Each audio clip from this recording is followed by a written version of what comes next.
தக்காளி சாதம் எப்படி பண்ண போகிறோன்னு பார்க்கலாம். முதல்ல ஆயில் சூடானதுக்கப்புறமா பட்டை, இலைச்சி, கட் பண்ணி வச்ச வெங்காயம்,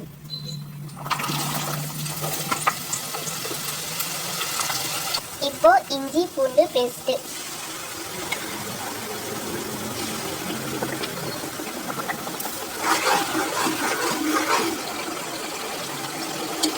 சால்ட்டு, சில்லி பவுடர், கொஞ்சம் கரம் மசாலா.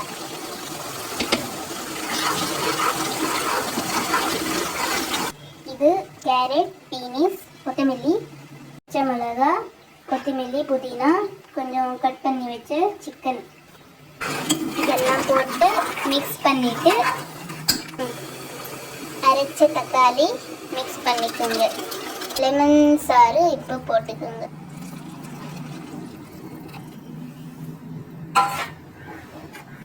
நல்லா மிக்ஸ் பண்ணிட்டு தேவையான அளவுக்கு தண்ணி மிக்ஸ் பண்ணிக்கோங்க.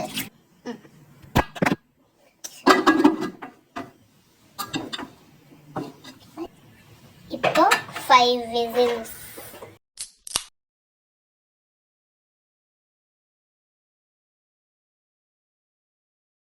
ஆஃப் பாயில் ரைஸ்ல இதை மிக்ஸ் பண்ணிட்டு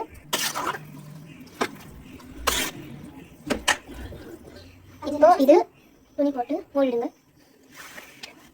இப்போ பிளேட்டு முதல்ல தவா வச்சுட்டு அதுக்கப்புறமா இந்த பாத்திரம் வச்சுட்டு அதுக்கு மேலே குக்கரில் சுடு தண்ணி கொஞ்ச நேரத்தில் சிம் பண்ணிட்டு ஒரு 15 மினிட்ஸ்க்கு அப்புறமா பார்த்தாக்கா இப்போ வெஜிடேபிள் பிரியாணி தயார். ஆஹா, சூப்பர் சூப்பர். நீங்களும் ட்ரை பண்ணுங்க. மறக்காம சேனலை சப்ஸ்கிரைப் பண்ணுங்க, வீடியோவை ஷேர் பண்ணுங்க, கமெண்ட்ஸ் பண்ணுங்க. என் தமிழ்ல என்னென்ன மிஸ்டேக் இருக்குதுன்னு கமெண்ட்ஸ் பண்ணுங்க. இப்போ சாப்பிட்றதுக்கு நான் தயார்.